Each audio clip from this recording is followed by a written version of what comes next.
Fala, meu lindo, minha linda. Essa é a última mensagem da série Tudo sobre Jesus.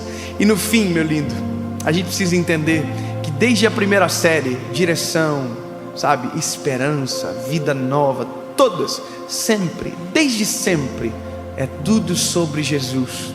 Mas esta é a última mensagem desta série. Eu tenho certeza que já tem alguma série nascendo e que em breve estará aqui no canal, e a gente não vai falhar. Na próxima segunda, ela provavelmente já estará por aqui. Fica comigo até o final dessa mensagem. O tema é muito importante, muito necessário. Parece que Deus me esqueceu. Agora, só um pedido rapidinho. Se você ainda não curtiu o vídeo, olha aqui embaixo, tem um joinha, curte. Quanto mais você curte, quanto mais pessoas fazem, mais longe a mensagem vai. E é isso que importa. Se você ainda não é inscrito no canal, se inscreva, ative o sininho. Todas as segundas-feiras tem uma mensagem de Deus para você por aqui. Vamos pro vídeo.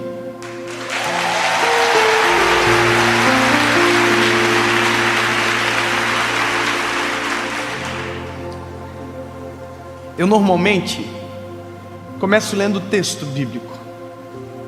Eu normalmente leio e logo em seguida eu faço a menção da jornada necessária para compreendermos aquilo que Deus tem para nós. Mas hoje eu quero que o que vamos ler seja a resposta final para a pergunta que é o tema da mensagem. Parece que Deus me esqueceu. Eu estou num auditório com várias pessoas aqui. Eu queria que você fosse sincero. Em algum momento você já teve essa sensação sobre a sua vida? Não é só eu. Não é só eu. Eu, Dave, tive alguns momentos que disse exatamente assim: parece que Deus me esqueceu. Já tive momentos na minha vida que eu disse assim também: parece que Deus não me ouve mais. Já tive outros momentos que eu disse: parece que Deus não fala mais comigo. Já tive momentos que disse: parece que na verdade Deus não tem esse chamado com a minha história. Porque isso é nós. Dúvidas atrás de dúvidas, questionamentos atrás de questionamentos. E talvez o que mais dói é ser esquecido. Sabe, quem experimentou essa sensação sabe que existe uma diferença entre ser esquecido para abandonado. Abandonado, a intenção ela é anterior. Você quer abandonar, você quer deixar. Esquecer não, esquecer é você estava olhando, mas de repente perdeu a atenção e se esqueceu. Quando nós olhamos para a Bíblia, algumas histórias, os seus personagens tiveram exatamente esta sensação. Mas incrível é que nós que contamos, porque sabemos o começo, o meio e o fim da história, já sabemos que eles nunca foram esquecidos. Porém, quem estava na história, no meio dela, sentiu-se assim. Perceba que o ponto de vista determina a percepção da realidade. Às vezes quem está na história não consegue ver Deus trabalhando, e quem está fora tem a nítida visão que Deus está trabalhando. Histórias inacabadas nos passam a sensação que muitas das vezes ficará desta maneira. Porém, histórias acabadas é muito mais fácil de dizer aonde Deus agiu, e em momento nenhum Deus esqueceu. Quando eu prego, eu faço o exercício de me colocar no lugar da pessoa.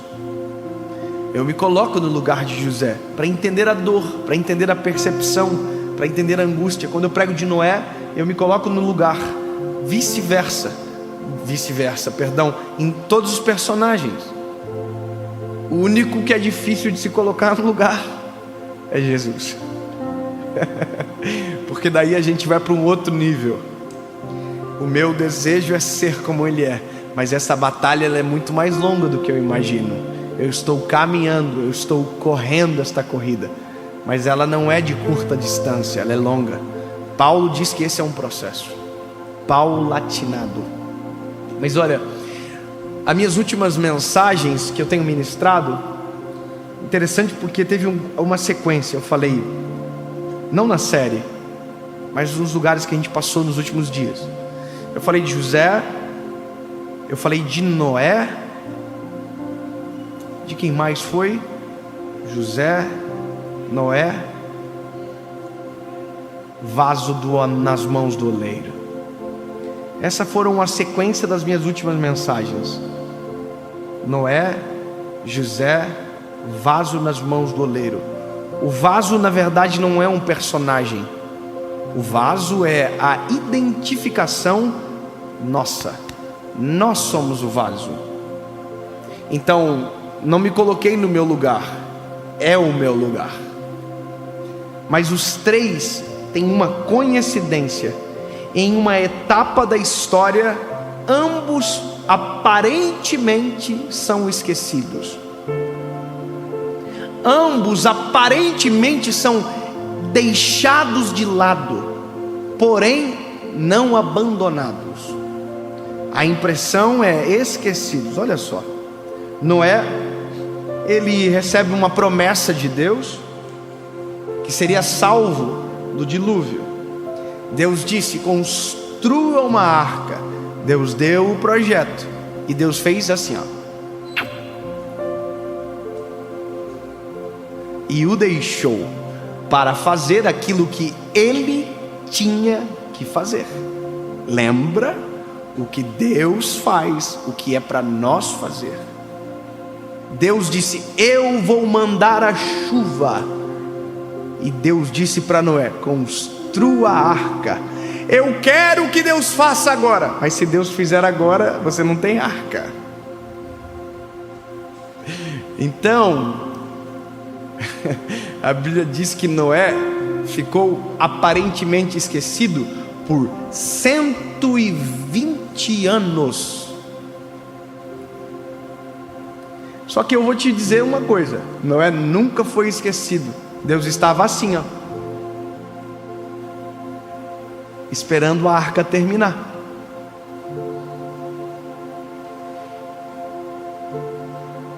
Às vezes a gente pensa que nós fomos esquecidos. Deus só está assim, esperando você fazer aquilo que só você pode fazer. Deus me esqueceu. Pare de reclamar e faz aquilo que Deus te mandou fazer, porque o próximo passo está atrelado à tua missão ficar completa. Se Noé tivesse construído a arca em 80 anos, a chuva viria depois de 80 anos. Se Noé tivesse construído a arca em 30 anos, a chuva viria depois de 30 anos.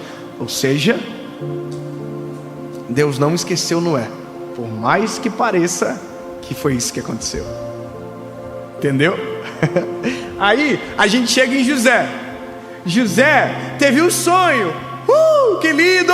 Aí a Bíblia diz: José sonhou um sonho, e logo em seguida contou para os irmãos. O pau torou. Os irmãos já quiseram matar José, e já pegaram José, já lançaram numa cova, já venderam José. Ai. E é nesse momento que a gente diz: cadê Deus da história de José? Viver processos não significa que Deus te esqueceu.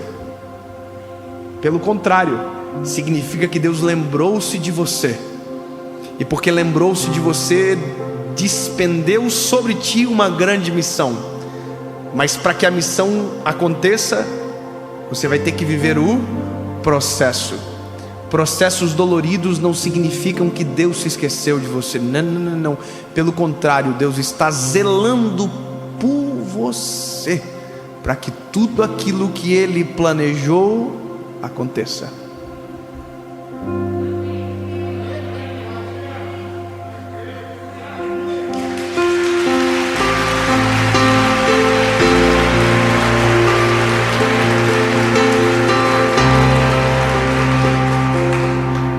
Interessante isso, porque quando nós estamos no processo, a coisa mais difícil de enxergar é Deus.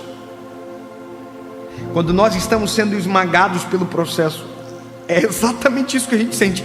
Deus não está aqui. Deus está. Só que Deus está assim, ó. Não está interferindo, porque é o seu processo e é necessário para você. Aí quando a gente vai para o vaso, a figura do vaso para nós, a gente vê exatamente tudo que está nas outras histórias em um processo. O Deus que escolhe aquilo que ninguém escolhe, o Deus que vê aquilo que ninguém vê, o Deus que leva para suas mãos aquilo que ninguém levaria e transforma em algo de valor. Mas para que aquilo aconteça, precisa de um processo. As mãos do oleiro. E aqui o Senhor tira as imperfeições. E chega um momento que a Bíblia diz que o oleiro pega o vaso, abre o forno e coloca no forno, fecha o forno. E é nesse momento aonde também nós temos esta nítida sensação: Deus esqueceu de nós. Eu tenho 31 anos de idade e eu já vivi, parece que todas essas fases, sabe?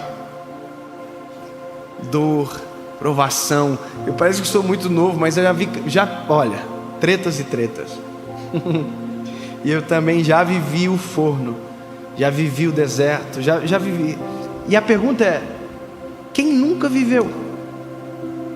O problema é a minha percepção neste lugar. E é por isso que eu estou pregando essa mensagem, para que você que talvez esteja neste lugar altere a sua percepção sobre o que você está vivendo. Eu vou começar a partir de agora a te responder as tuas dúvidas. Isaías capítulo de número 49, versículo de número 15, diz a palavra: pode uma mulher esquecer a sua criança que mama, que não teria compaixão do seu filho no seu útero? Sim, elas podem esquecer.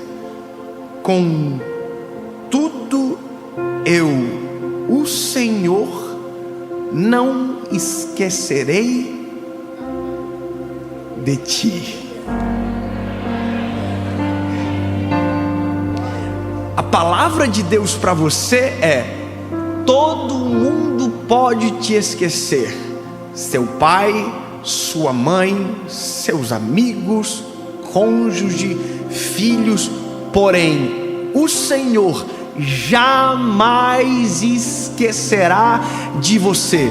Em todo o tempo, por mais que você não veja, os olhos do Senhor estão sobre você, as suas mãos estão sobre você, os olhos estão sobre você, os ouvidos estão inclinados para você. E se você intencionalmente clamar e gritar por socorro, tenha certeza que no meio de um cenário onde parece que você foi esquecido, haverá uma resposta. E agora escute, talvez esta mensagem é uma resposta.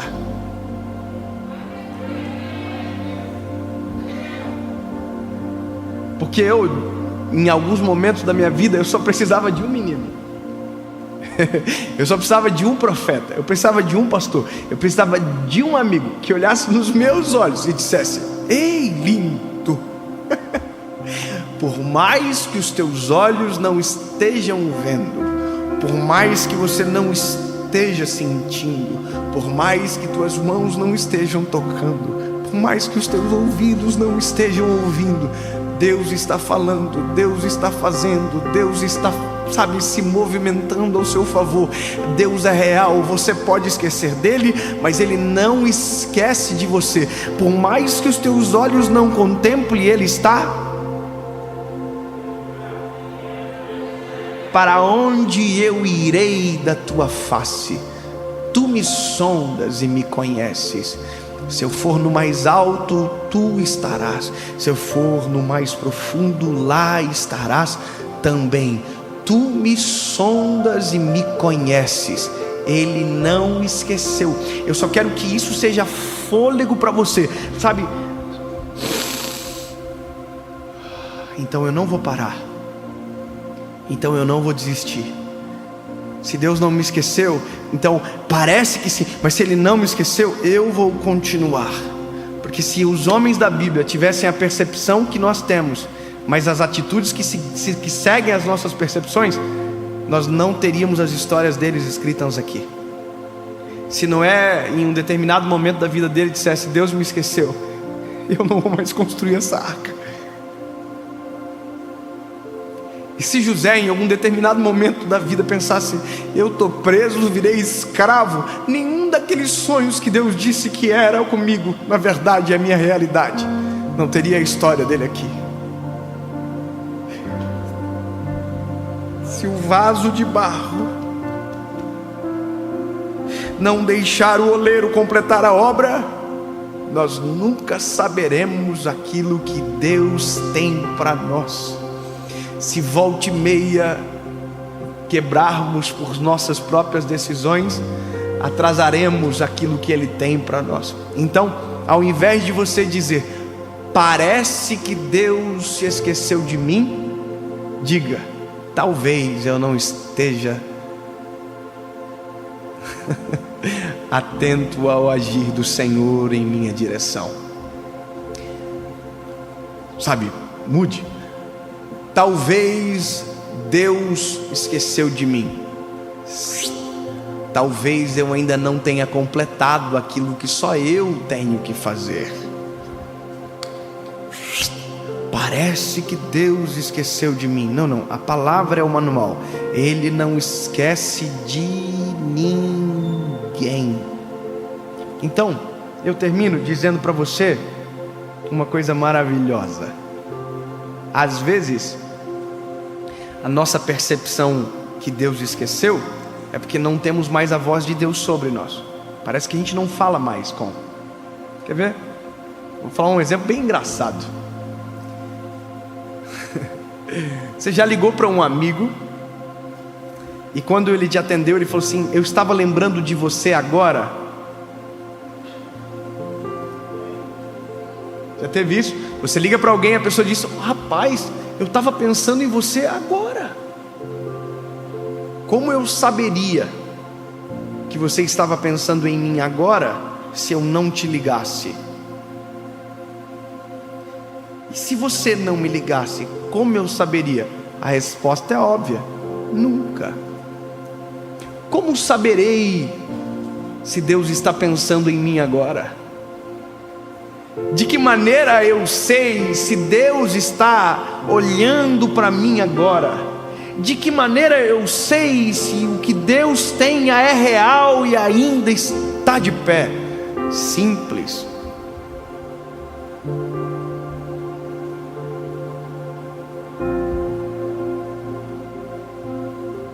É para ligar? Não.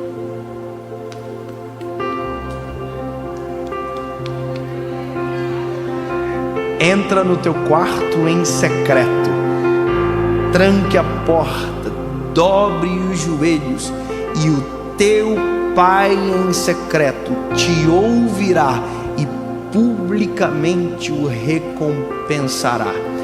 Amo os que me amam, e os que de madrugada me buscam me acharão. Salmo 55:17. De manhã, à tarde, ao meio-dia, clamarei e orarei, e Ele ouvirá a minha voz. É que no final de tudo a gente descobre uma coisa: parece que Deus me esqueceu, sendo que na verdade a sensação é o contrário. É Deus olhando para você dizendo: parece que Ele me esqueceu. Porque se lembrarmos do Senhor, nossa missão será constante, nossos olhos estarão voltados para Ele, e a nossa vida será vibrante no Senhor. Essa é a diferença, essa é a percepção correta. Mude a visão, mude o paradigma de análise, e você vai ver exatamente o que a palavra diz. Ele não esquece. É a nossa percepção que em determinados momentos da nossa história se alteram. Ponto. Na verdade, eu entendi depois de muito tempo, uma experiência que eu tive com o Senhor que respondeu esta mensagem. Eu já devo ter contado ela algumas vezes e eu quero terminar com ela. Eu tive encontro com Jesus com 19 anos de idade. Me apaixonei loucamente pelo Senhor. Mas quando eu era adolescente, quando eu era menino, eu já tinha sido experimentado pelo Senhor várias vezes. Já tinha tido experiências com Jesus, promessas que tinham sido feitas. Mas olha, eu me esqueci do Senhor dos meus 16 aos 19. Eu me esqueci. Aí, olha que interessante. Quando voltei para Jesus, me apaixonei loucamente por Ele, incendiado por esse amor e por essa paixão. Comecei a ter experiências novamente com o Senhor. E um dia, eu estava dentro de um estúdio da rádio onde eu trabalhava, e sentindo uma glória de Deus extraordinária naquele estúdio, eu briguei com o Senhor. Dave, briguei com o Senhor. Sabe o que eu disse para Jesus? Senhor, se eu tivesse te conhecido assim antes, eu jamais teria te deixado. Porque o Senhor não se revelou a mim desta maneira antes? Sabe o que foi interessante? Porque o Senhor podia ter falado para mim assim: cala a boca. Não podia? Viaja, maluco. Sabe o que o Senhor fez? Os meus olhos fecharam, e como se fosse uma mão me levou assim para dentro de um quarto. Essa é a minha experiência. Havia um ser de luz do meu lado, e quando eu abri os olhos para ver, tinha um adolescente deitado na cama, de bruço, virado para o lado esquerdo. Era eu.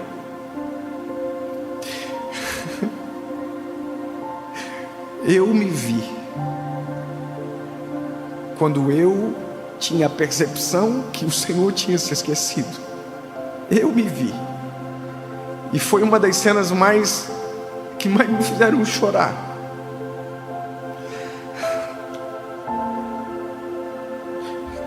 Um ser de branco passou por mim, sentou na cama, colocou a mão nos meus ombros e balançou. E este ser tinha voz de choro, e ele dizia: acorda, Dave, acorda que eu quero te usar, eu tenho um plano contigo. Acorda, Dave. E eu não acordava, e vendo a cena eu dizia: acorda, Dave, acorda, garoto, é o Senhor te chamando, acorda. Mas eu não ouvia, eu não percebia.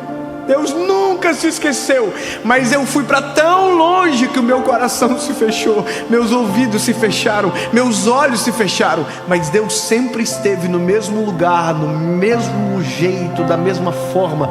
Deus nunca se esqueceu. Eu me lembro que eu abri os olhos no estúdio de rádio e dizia: Jesus, me perdoa, eu te esqueci, o Senhor nunca me esqueceu. E é essa percepção que você precisa ter. Deus nunca te esqueceu, é você que esquece dele diariamente. Somos nós que ocupamos a nossa vida com uma rotina tão maluca que a gente esquece do Senhor. E aí quando tudo dá errado, a nossa fala é: Deus me esqueceu, sendo que na verdade quem passou tempo sem lembrar dele foi a gente. Dobre os joelhos, ligue, contato. Jesus, o Senhor ainda está aí? Pode ter certeza que Ele vai falar assim: no mesmo lugar que você me deixou da última vez.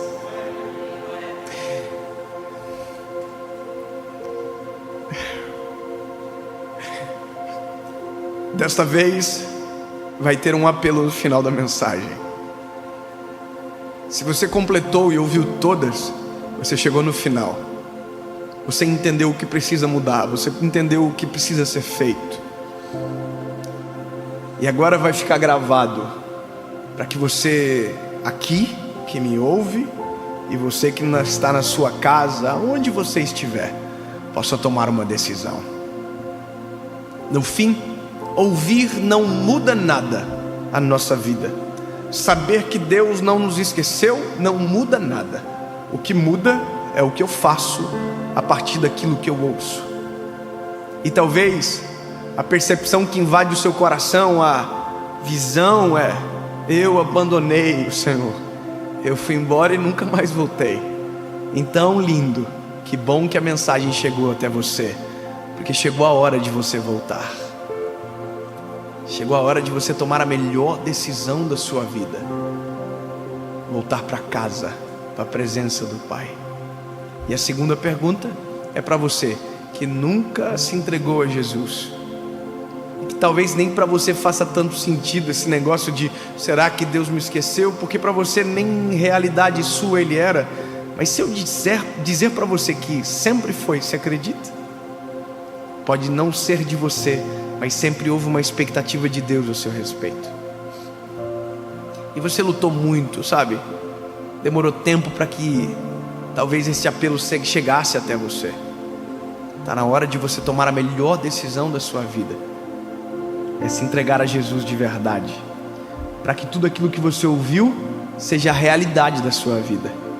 A pergunta que me fazem sempre, quando eu faço o apelo, é essa aqui: mas eu vou ter que mudar muito? Vai. E vai mudar tanto que você não vai nem se reconhecer no espelho. Vai. E vai ser tão profundo que você talvez tenha vergonha do que era antes de Jesus. Mas depois que Ele entrar na sua história, você nunca mais será o mesmo. O Evangelho deixa de ser uma mera filosofia e se torna a prática da sua vida. Jesus deixa de ser um hóspede e se torna um morador dentro de você. E a vida muda a partir daqui. As visões, percepções, tudo se altera, porque agora há uma esperança. E viver com Jesus é brilhante, incrível, extraordinário, lindo, maravilhoso. Mas faz eu parar de sofrer? Não. A vida é igual, a tempestade, o sol, a chuva. Mas o que muda então? Meu coração. A esperança, a percepção sobre tempestades onde todo mundo morre. Eu creio em um Deus que anda por cima. Essa é a percepção que muda. A fé, o firme fundamento naquilo que os meus olhos não veem, mas creio. É isso. Distingue de pensamento positivo, distingue de sorte, distingue de acaso. Agora é Deus controlando. 2 perguntas, uma resposta. E a resposta, ela é importante para você e para quem caminha com você. Aqui no auditório, aonde você estiver, eu quero ouvir, entender e saber a tua resposta. Você responde, eu oro, e palavra após palavra você vai repetir. Só que essa decisão não pode ser forçada. Por isso que eu entendo muito bem qual é o meu chamado. Não sou eu que convenço, eu pergunto. Não sou eu que decido, é você que decide. Eu pergunto. Eu sou o pregador, mas essa palavra não é minha, é dele. é eu que apareço no vídeo, mas a glória é dele, porque é tudo sobre Jesus.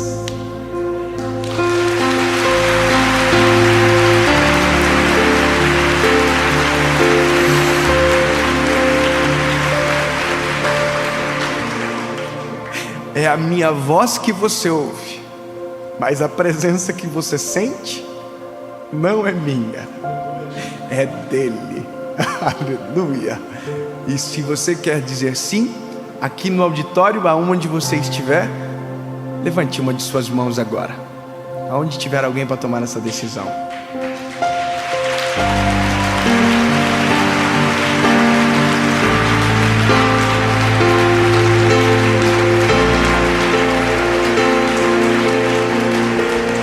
Na sua casa, no carro, no ônibus, no metrô, aonde você estiver, não vai levantar a mão, tá?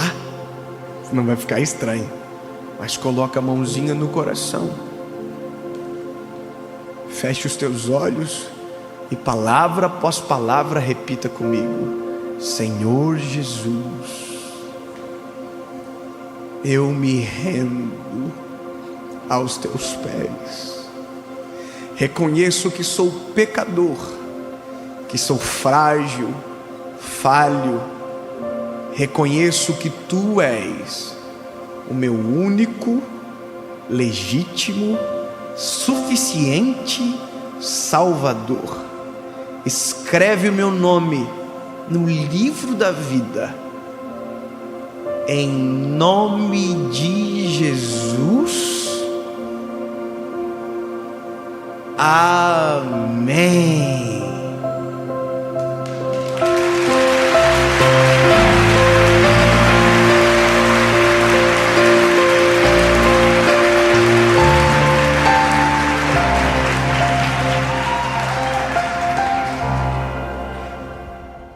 Se você tomou essa decisão na sua casa, aonde você estiver, essa decisão é extremamente séria e ela é profunda sobre a sua vida, e haverá frutos desta decisão.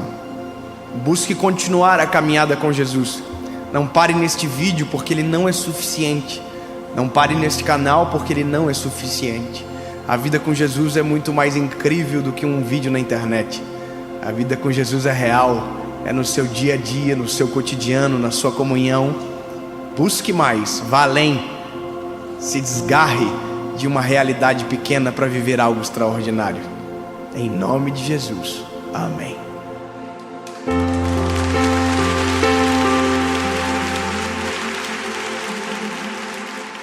Fala, meu lindo, minha linda.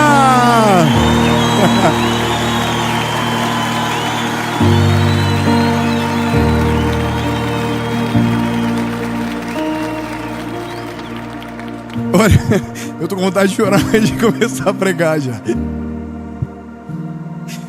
Do que você é cheio? Sabe, se fôssemos um vaso, que é o que a palavra de Deus nos assemelha, do que você está cheio, ou do que você deseja ser cheio. Porque aquilo que você se preenche governa você,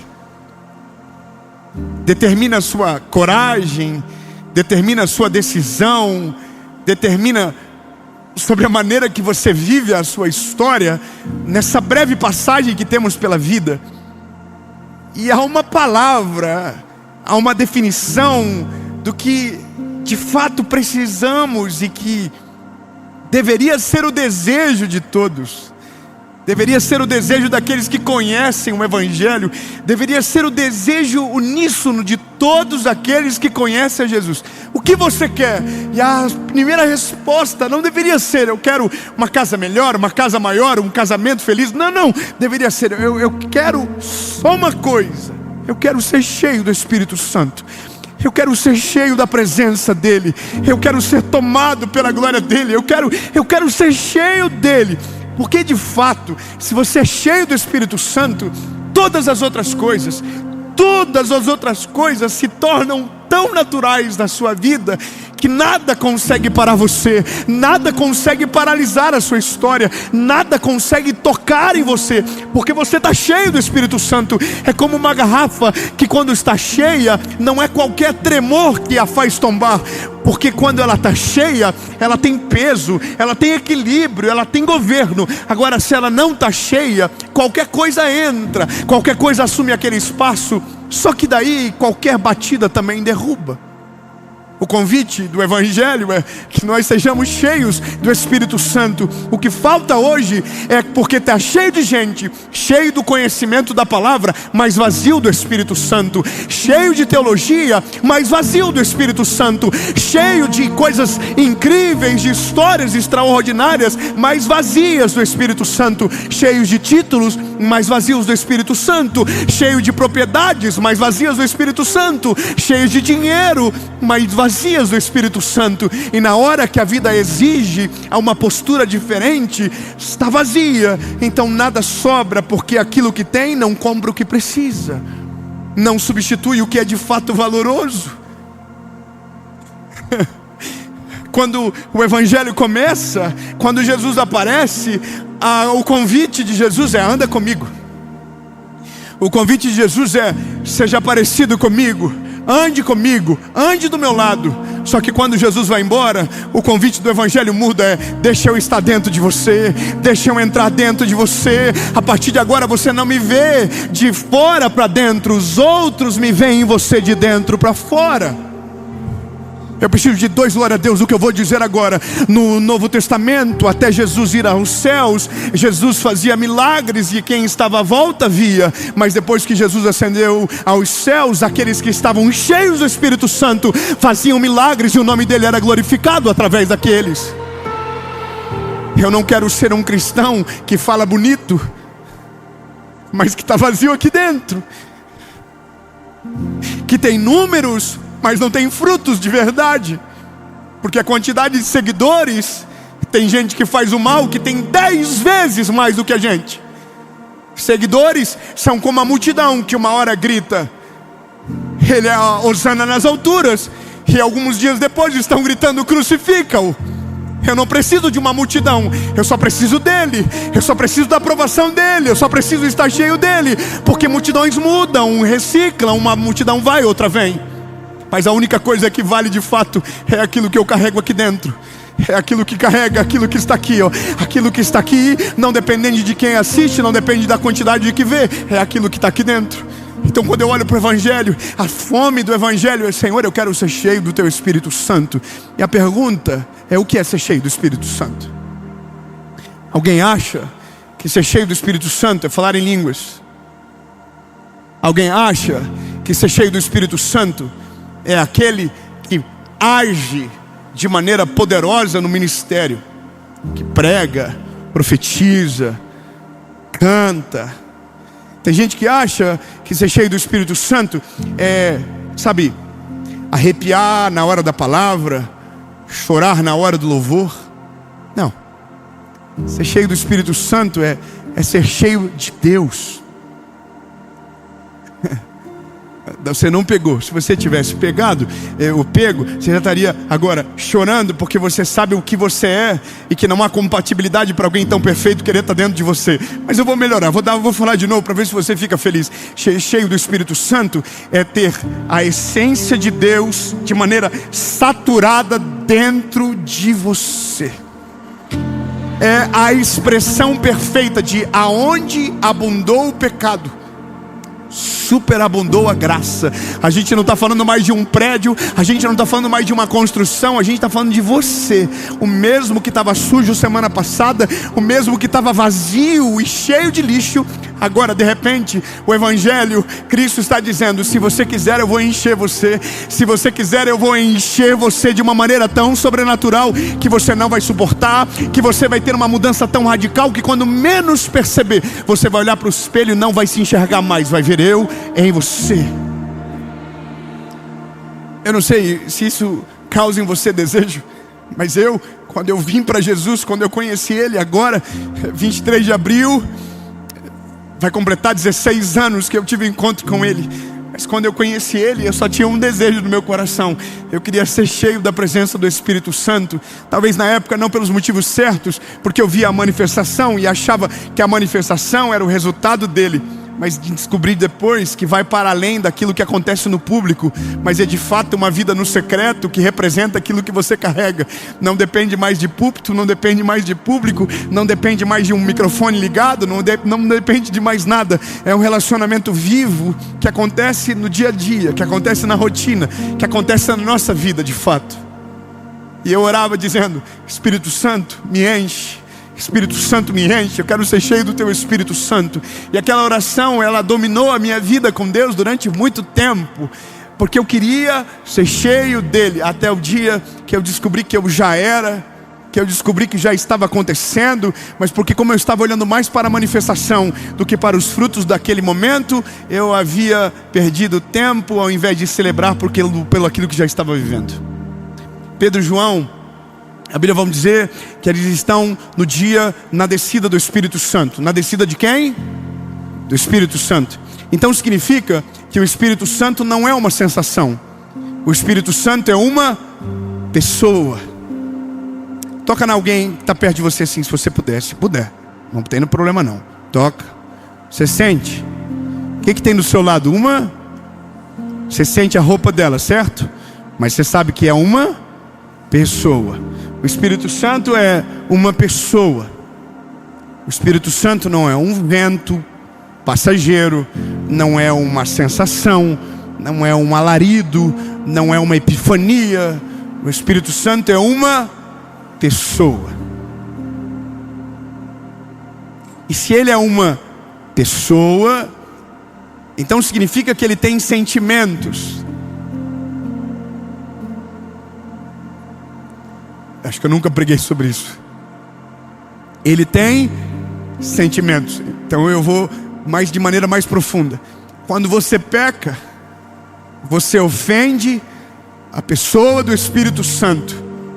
Quando você vive uma vida de iniquidade, você ofende aquele que estava ali com você, só para te ajudar, só para te proteger, só para te lembrar de quem Deus é e trazer você para perto dele. Quando você se vira contra ele, você se virou contra tudo. Quando você ignora a presença dele, você ignorou tudo que há no Evangelho. Por isso que quando nós oramos dizendo eu quero ser cheio do Espírito Santo, o convite que vem na contrapartida é: então se esvazie de você. Se esvazie do teu desejo, se esvazie da sua carne, se esvazie daquilo que te domina, se esvazie do vício, se esvazie disso. Ou melhor, deixa ele entrar para que aquilo que está dentro de você comece a sair de maneira urgente. Porque quando ele entra, você descobre que pelo fato de ele ser uma pessoa e pelo fato de ele ter sentimento, ele tem um sentimento que a gente também tem. Sabe qual é o nome? Ciúme. Você que está me ouvindo agora, o Espírito Santo tem ciúme de você. Você se sente amado por isso ou não? Eu me sinto amado quando minha esposa tem ciúme de mim. Falo, uau, ela ainda me acha um gato. Ela ainda olha para mim e me ama de verdade. Quando Deus nos faz saber que Ele é um Deus ciumento, eu me sinto ainda mais amado, porque entendo que Ele não me divide com ninguém, que Ele não aceita dividir o espaço do meu coração com ninguém, e que Ele me quer por inteiro. Ele me quer por inteiro. Eu vou falar para você, o Espírito Santo não quer uma parte da sua vida, o Espírito Santo não quer uma parte da sua história. O Espírito Santo de Deus, Ele quer você por inteiro. Ele não quer dividir com você com ninguém. Ele é ciumento. Ele não aceita você de conversinha com ninguém. Ele quer você só para Ele. Ele é ciumento. E isso não é para te fazer assim, nossa, que tóxico. É para você dizer, uau, eu preciso de um amor que não me divide com ninguém, um amor que não me troca por ninguém, um amor para que me ame para além de tudo que eu sou ou que eu já fiz. Porque isso é o Espírito Santo. Pedro e João estão cheios do Espírito Santo. E o que eles estão cheios é isso que eles oferecem. O problema da nossa geração é porque a gente fala do Evangelho, mas às vezes não está cheio daquilo que a gente prega. Então o que a gente oferece não transforma a vida de ninguém. O que a gente oferece não traz impacto genuíno na vida das pessoas. E aí que eu lhe digo, meu lindo, não adianta aprender a falar se você primeiro não aprendeu a viver. Não adianta você falar lindamente se aquilo que você fala não comprou você por inteiro, não entrou na sua carne, virou sangue do teu sangue, osso do teu osso, pele da tua pele. Não adianta. O Evangelho precisa impregnar antes de se tornar uma mensagem. O Evangelho precisa comprar você. Sabe do que uma coisa? Às vezes nós queremos a mudança de todo mundo e o Espírito Santo está olhando para mim e para você dizendo: mas você ainda não mudou. Se você deixar eu entrar dentro de você, eu te convenço do pecado, da justiça e do juízo. Eu transformo você de dentro para fora. Eu mudo você, eu mudo a sua vida, eu mudo o seu coração. É só isso que o Espírito Santo quer. Depois que ele entra, a obra dele é gradativa, a obra dele é perfeita, a obra dele é completa. Nasce talvez com um desejo, mas depois vira uma dependência. Grava isso. O Espírito Santo de Deus nasce a partir de um desejo nosso, mas depois que ele entra, ele fica por causa da nossa dependência. Eu vou te falar uma parada: depois que o Espírito Santo entrar, você nunca mais vai conseguir viver longe dele.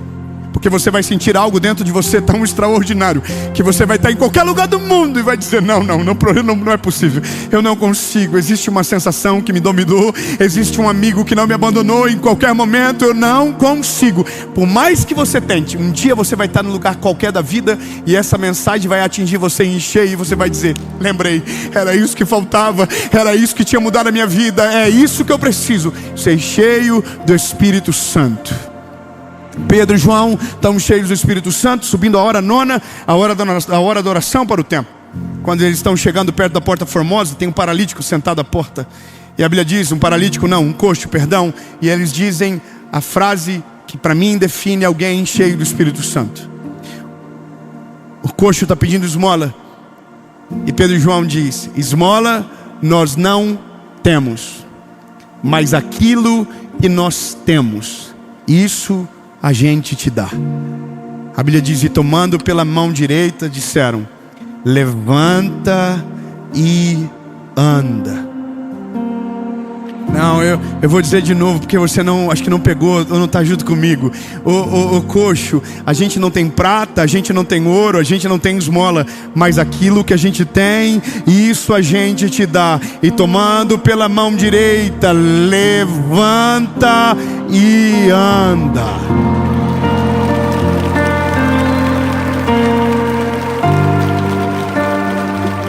E a Bíblia diz que o coxo levantou. O coxo levantou. O príncipe, princesa, lindo, linda. Você não precisa de mim, não. Você precisa do Espírito Santo. Você não precisa do que eu falo, você precisa do que eu carrego. Você entende? Mais importante do que o que você fala é aquilo que você carrega. As pessoas que você ama não precisam do teu bom conselho, precisam do Espírito Santo que está dentro de você. Quando você é cheio do Espírito Santo, tudo que flui de você é vida, restauração, renovo, perdão, mudança. Mas você precisa dele. E esse é o convite mais poderoso do Evangelho. Deixa ele entrar.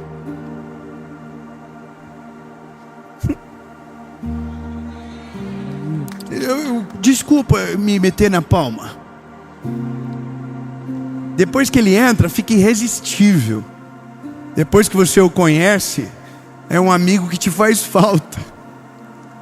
É um amigo que você não consegue mais conviver sem. Se você apenas foi impactado por uma palavra, talvez nada mude a longo prazo. Mas depois que o Espírito Santo te impacta, você nunca mais vai conseguir viver longe dele. Você vai tentar, mas você não vai conseguir. Você vai correr, mas ele vai te achar. Você não consegue, não adianta. Eu tentei e não consegui. Ele achou de novo. E o dia que ele chegou, eu entendia de fato quem ele era, porque ele já tinha morado aqui dentro. Apocalipse capítulo 3, versículo 20 diz: eis que eu, Senhor, estou à porta e bato. Aquele que ouvir a minha voz e abrir a porta, eu entrarei e farei morada. É Jesus que está dizendo, mas é Jesus que entra a partir do Espírito Santo dele. Porque a Bíblia diz que Jesus está no lugar, à direita do Pai, Ele está lá. A Bíblia diz que um dia Ele será o nosso juiz, mas hoje Ele é o nosso advogado. E o Espírito Santo, o que Ele é? Maravilhosa pergunta de quem fez. Ele é o nosso Paracletos.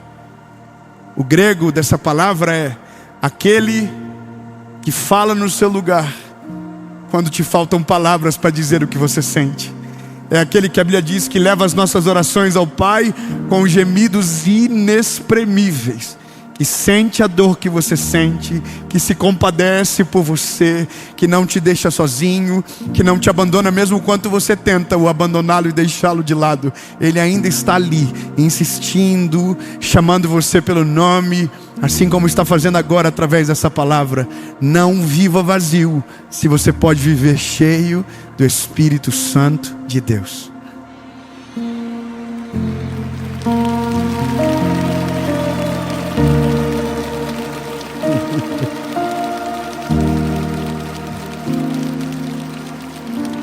Me desculpa, mas eu não posso terminar essa mensagem sem te fazer uma pergunta. Você quer que ele entre? Calma. Para ele entrar, você tem que reconhecer, primeiro, precisa de uma faxina aí dentro.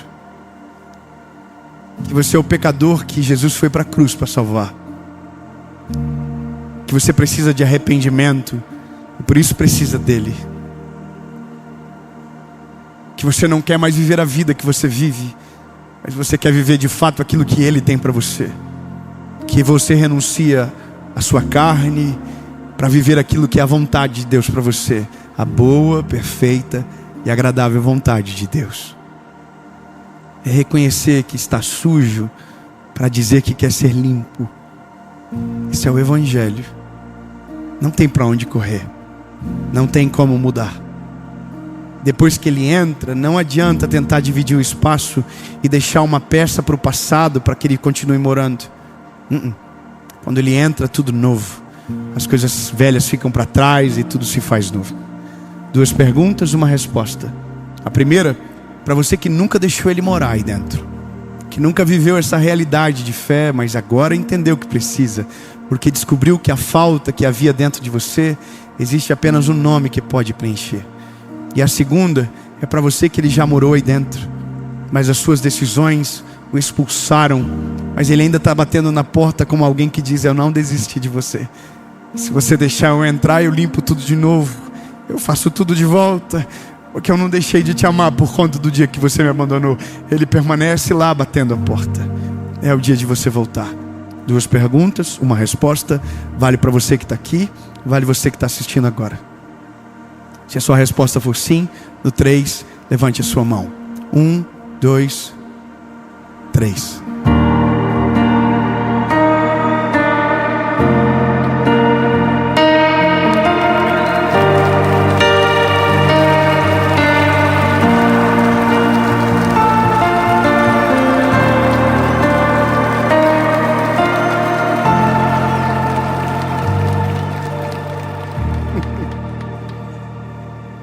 Às vezes eu acho que vocês fazem uma pegadinha comigo.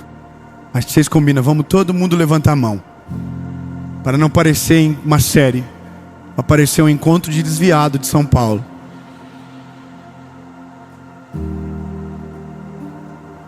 Mas lembre-se que você não disse sim para mim. Você disse sim para Ele. Eu já posso ouvir o som da vassoura cantando, do rodo, do produto de limpeza pesado. Porque quando Ele entra, Ele limpa tudo.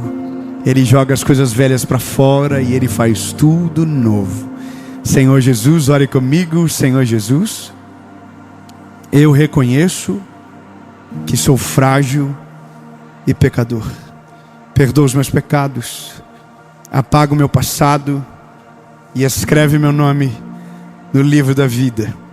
Eu nunca mais serei o mesmo. A partir de hoje, eu sou propriedade única e exclusiva sua.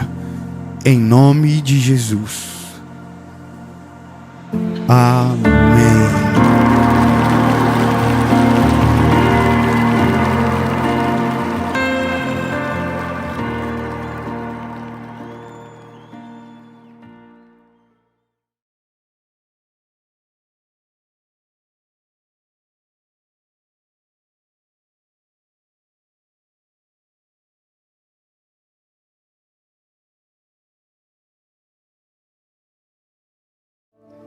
Fala, meu lindo, minha linda, não seja precipitado, ou o preço de ser precipitado.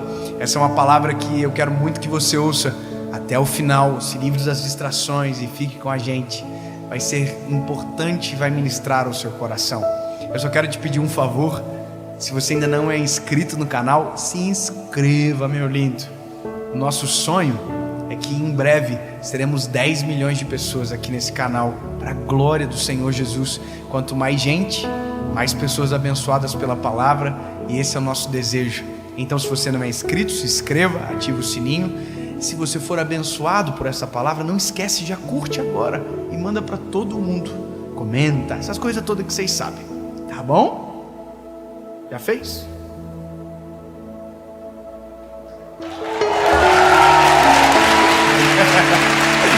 Vambora!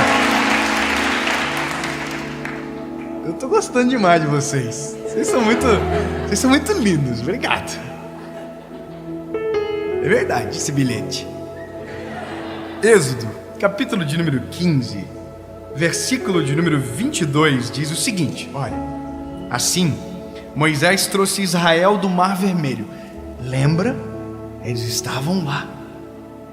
Lembra? O Mar Vermelho abriu, eles passaram. Vocês estavam comigo?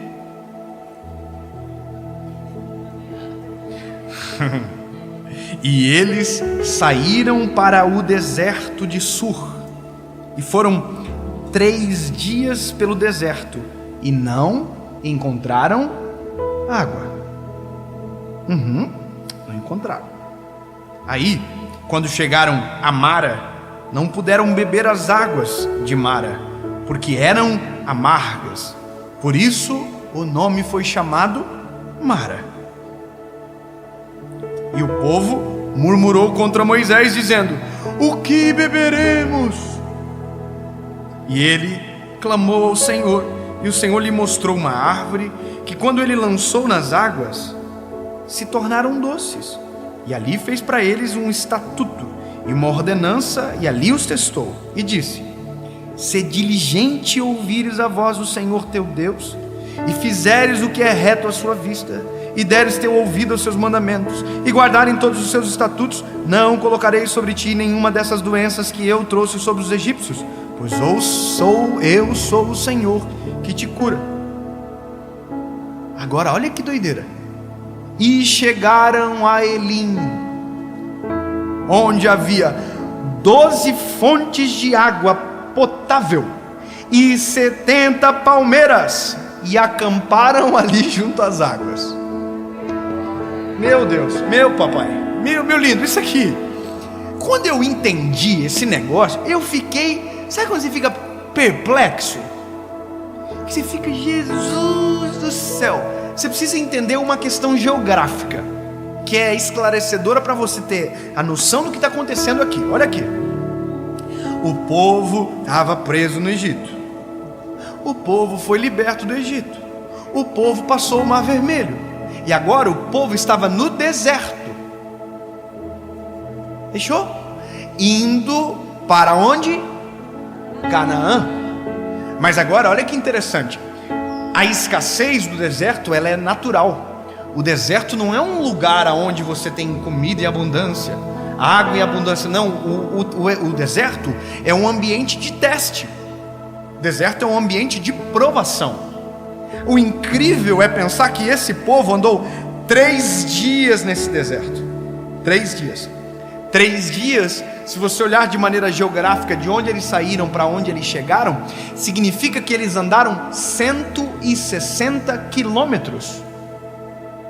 Só que eles estavam extremamente reclamões, porque parece que essa era uma característica do povo. Nossa, Eles estavam todos enfurecidos. Tem que encontrar água, tem que encontrar água. Aí são precipitados. Sabe o que eles fizeram? Tomaram a água de Mara. E é Mara porque a água era amarga, por isso esse é o nome. Aí a Bíblia diz que eles tomaram da água. A água é amarga. E reclamaram com Moisés: olha só, nós estávamos no Egito, pelo menos lá tinha água, porque no Egito tinha água em abundância mesmo. Lá tinha água, olha que absurdo. A gente está aqui agora, tomando água amarga no meio do deserto. E aí o Moisés: oh meu Deus, de novo esse povo ignorante e chato, já estão incomodando no terceiro dia.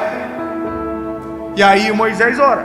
E aí Deus diz para Moisés: olha Moisés, faz o seguinte, pega aquele pedaço de árvore e coloca sobre a água vai ficar doce, você vai dar de beber para o povo, mas fala para eles que aquilo que veio sobre o Egito não vai vir sobre eles, só que eles têm que me obedecer, eles têm que parar com essa palhaçada de reclamação toda hora, é passagem, vai para o destino.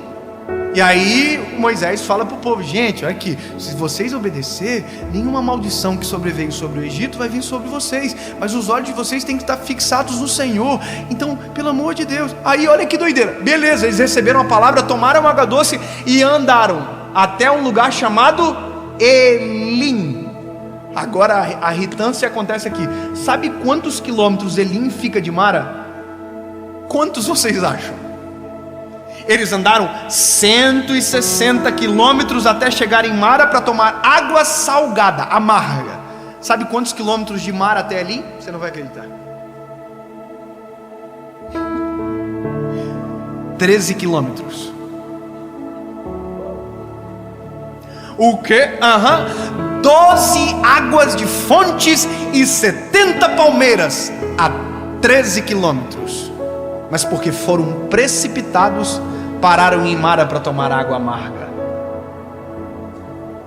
Eles andaram 3 dias. Se continuassem andando mais 1 hora, teriam chegado no melhor lugar que poderia existir no meio daquele lugar. Um lugar chamado Elim, cujo significado é árvores. Eles sairiam de Mara, águas amargas, para um lugar chamado Elim, árvores. E esse é o problema de ser precipitado, porque todas as vezes que somos precipitados, trocamos Elim por Mara. Todas as vezes que somos precipitados em agir, precipitados no falar, precipitados em tomar decisões, nós trocamos a água doce pela água amarga. E aí quando tomamos a água amarga dizemos: oh, por que Deus? Aí Deus diz: lindo, se ao invés de reclamar tivesse andado mais 13 quilômetros, teriam chegado ao lugar aonde eu havia já predestinado a vocês. E aqui, lindo, eu entro em um momento necessário para nós.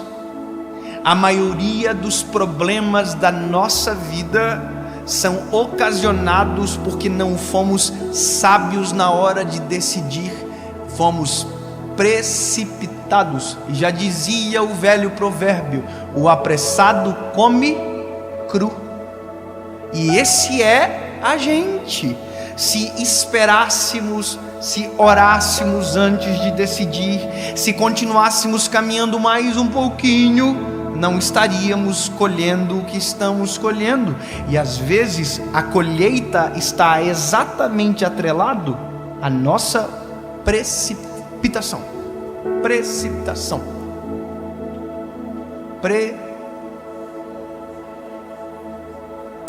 Precipitação. Precipitação. Saiu. Glória a Deus. Entendeu? Para pensar. Simples. Analisa você. Analise a sua história. Perceba o que você vive e tente encontrar o porquê você está vivendo o que vive. Você vai encontrar uma decisão sua no meio da história. Para quem casou mal, é só você olhar a decisão que tomou. Foi você que escolheu o bebê. Se tivesse esperado 15 minutos, o príncipe tinha chegado, mas preferiu o sapo. Agora aguenta. O mesmo vale para o príncipe que estava atrás da princesa e casou com a Fiona.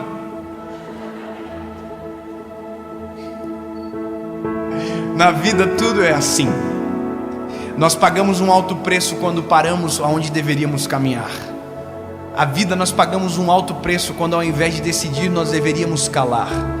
Todas as vezes que nos precipitamos passamos vergonha. Isso é comum, isso é natural. Só que isso parece que não nos ensina. Sabe, a Bíblia tem um provérbio que eu acho maravilhoso. A Bíblia diz o seguinte: até o tolo, quando fica em silêncio, passa por sábio. E a gente que pensa que é sábio e não cala a boca vive pagando o papel de tolo. Então, meu lindo, há uma verdade embutida no texto que, é claro, precisava um pouquinho de uma informação de quilômetros, que se você que caminhou 3 dias caminhasse só mais 1 hora, chegaria no destino. E o que fez você parar foi o quê? Precipitar. Precipitar é fazer antes da hora, é mexer antes da hora. Então, eu quero que você olhe para a Bíblia, olhe para você e encontre razões para não repetir. Olhe para a família e encontre razões para não se precipitar em áreas que alguém já se precipitou e tomou decisões equivocadas e perdeu muita coisa da vida. Quer ver uma coisa absurda? A Bíblia tem histórias de pessoas que se precipitaram e colhem consequências às suas gerações até hoje. A Bíblia havia prometido um filho para Sara e Abraão. Quem lembra dessa história? O nome do filho é Isaac, o filho da velhice, o sorriso, a alegria. Só que olha que interessante, Deus prometeu, a Bíblia diz que Deus está indo para Sodoma e Gomorra para destruir os 2 seres, mas o Senhor estão na frente da casa de Abraão e dizem para Abraão, Sara que está dentro da tenda ri, porque diz, puxa, a gente é muito velho, isso não vai acontecer. Só que tem uma palavra, a palavra é, eu vou dar um filho. Pronto. Agora, olha que loucura, Abraão quer o filho, Sara quer o filho. O que precisa fazer? Esperar. Eles não esperam. Sara pede para que uma das suas servas, chamada Agar, se deite com Abraão. E deste encontro precipitado nasce um filho chamado Ismael. Ismael é os árabes, os povos árabes, é a descendência. Isaac é o povo judeu, porque Deus cumpriu a promessa, só que agora Abraão já colheria do fruto de ser precipitado, porque agora já tem uma outra semente, de um lado Ismael, de outro lado Isaac. Sabe o que aconteceu? Uma guerra que dura até hoje. Olha que loucura. O fato de Abraão e Sara ter sido precipitados gerou uma guerra que ao longo da história não se acabou. A guerra do povo árabe com o povo judeu é uma guerra de irmãos, mas fruto de um homem precipitado. Nós chamamos de pai da fé, mas entenda que toda ação tem uma reação. E quando somos precipitados, a reação da ação nunca será boa. Todas as vezes que falamos fora de hora, erramos. Todas as vezes que tomamos uma decisão que eu não deveria tomar, erramos. Porque o preço de ser precipitado é colher a vergonha de não esperar o tempo certo para agir. Se eu puder te dar um conselho, antes de tomar qualquer decisão, antes de fazer qualquer coisa que seja importante e que tenha o poder de mudar o seu destino, o curso da sua história, 15 minutos, pare para pensar e pergunte para o Senhor se esta é a vontade dEle. Se você fazer este exercício, simples exercício, e esperar a resposta, a sua vida muda de maneira drástica, porque ao invés de você ser precipitado, você vai viver de maneira premeditada, porque tudo Deus já planejou. E se você quiser acessar aquilo que é a vontade dEle, você precisa perguntar. Não haja sem uma resposta, mesmo que ela pareça óbvia. Eu preciso te contar algo e que mexeu comigo. Nós estamos gerando uma associação evangelística. Talvez seja o primeiro vídeo que eu falo sobre isso. Nós temos experimentado no país aonde vamos um grande número de pessoas que se convertem ao Evangelho, que se entregam a Jesus, que dizem: eu quero viver Cristo, e estão sendo transformados pela decisão. Só que entendemos que por eu ser um evangelista, eu não consigo fazer o pós, e nem devo, porque eu sou um evangelista. Mas a associação, ela nasce com um objetivo: ajudar aqueles que estão tomando essas decisões. Então nós geramos a associação está gerando como se fosse um pré-discipulado, que vai ajudar essas pessoas que tomaram a decisão a permanecer no caminho e se encontrarem em Jesus. Porque na verdade é isso que importa. No fim é tudo sobre as vidas e é tudo sobre Cristo. Não tem a ver com a gente. Então isso é a associação já está gerando. A gente tem planos audaciosos. Todo mundo que aceitar Jesus ganhar uma Bíblia de presente. É o nosso sonho, a gente está fazendo, está trabalhando, está acontecendo. Agora olha que interessante. Há dias atrás, eu estava atrás de um lugar para alugar ou adquirir, comprar para a associação. E agora, olha que tentador. Eu recebo uma ligação de uma pessoa muito próspera e de um amigo que perguntou para mim: David, como está a associação? Eu falei: está tudo bem, está acontecendo, tudo está pronto, tudo aprovado, Deus tem abençoado, a equipe é maravilhosa, está lindo. Ele falou: você já tem um lugar? Eu falei: eu estou atrás desse lugar. Ele me disse: encontre o lugar que eu vou dar o prédio para vocês. Eu disse exatamente igual você: glória a Deus! E eu encontrei um prédio, 3 milhões de reais. Liguei para ele e falei: irmão, é 3 milhões de reais o prédio. Ele falou: pode comprar. Eu disse igual a você: glória a Deus. A única coisa que eu não fiz foi perguntar para o Senhor. O fato de ter condições não significa que essa é a melhor decisão para se tomar. O fato de ter alguém que dê não é isso. Não pode ser isso. Esse é o problema. Quem se move pelo óbvio vive de maneira precipitada. Não é óbvio que vai acontecer. Não é óbvio. Se você quer viver o sobrenatural, nunca será óbvio, sempre será surpreendente, sempre vai ser diferente do aquilo que você criou como expectativa. Permita Deus surpreender você, pelo amor de Jesus. Eu vou dizer de novo porque eu amei falar isso. Permita ser surpreendido por Jesus, porque isso é maravilhoso. Não tente viver pelo óbvio. O óbvio sempre será boring, chato, por mais que pareça legal. Irmão, eu fui ver o lugar, lindo, maravilhoso, achei um espetáculo. Só que quando eu estava descendo assim a rampa do lugar, o Espírito Santo falou no meu coração: assim? Sem nem me perguntar? De maneira clara eu senti isso no meu espírito.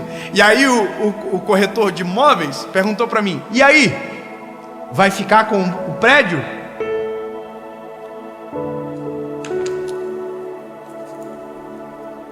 Coçando, dinheirinho para pingar na conta já.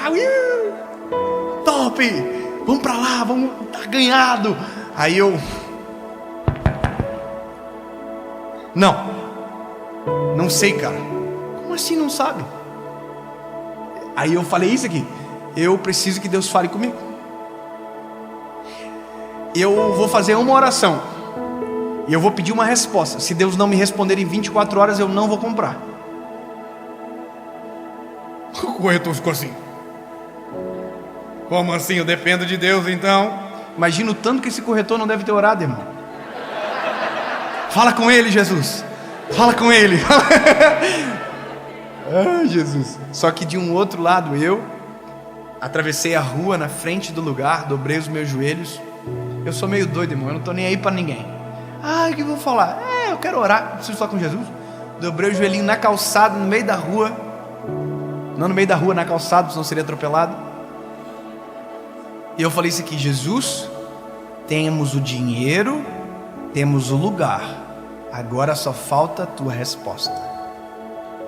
em 24 horas, Senhor, se o Senhor não me der um sinal, uma resposta, eu não vou comprar. Amém. Falei para minha equipe, falei para o corretor e fui embora. Passou 12 horas, nada. Passou 24 horas e nada. Deus não falou. Você acha que eu comprei? Não, porque Deus não falou nada. Omissão não é resposta, ou silêncio, perdão, não é resposta, porque Deus não é omisso. Silêncio não é resposta. Silêncio é a inércia. Permaneça na inércia. O corretor me ligou. E aí? Deus falou contigo? Como que eu falo para o corretor que Deus não falou comigo? Aí eu falei para ele exatamente isso aqui. Não, Deus não falou. E se eu melhorar a condição? Aí que mora o segredo. Não tem mais a ver com o recurso, agora tem a ver com a resposta. Não tem mais a ver com o óbvio, tem a ver com o sobrenatural de Deus. Porque o meu sonho era aquele prédiozinho de 3 milhões. Vai saber o que Deus tem para frente para não ter falado nada. Ou eu creio, ou eu não creio. Por mais que não seja óbvio, eu prefiro crer. E o sentimento do meu coração, que Deus invadiu dias depois, foi: se nós estivéssemos naquele lugar, começaríamos pequenos e engessados, perto do que Deus tem para fazer. Ponto.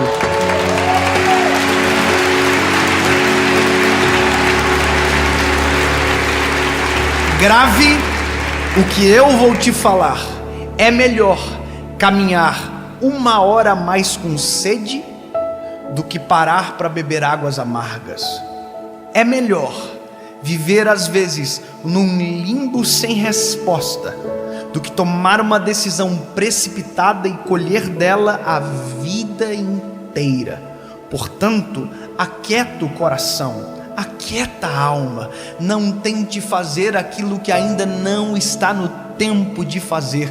Não decida, não vá, não toque, não pegue, não faça, até que haja uma resposta. Porque ser precipitado custa muito caro. Todas as vezes que um forno se abre antes da hora, a obra não é perfeita. Então, espere o tempo, mesmo que isso te faça ficar com um pouquinho de sede por mais algumas horas.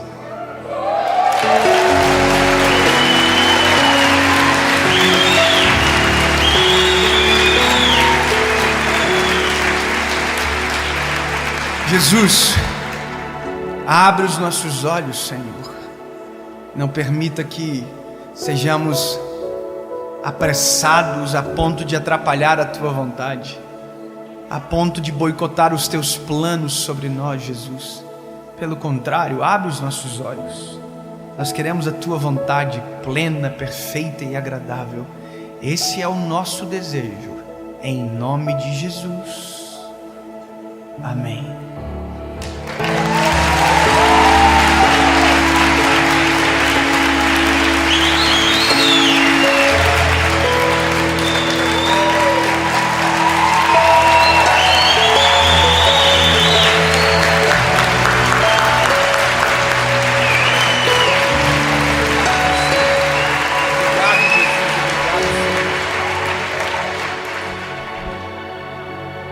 Deus abençoe vocês e que de verdade uma nova estação nasça sobre você, a sua casa e a sua família, em nome de Jesus.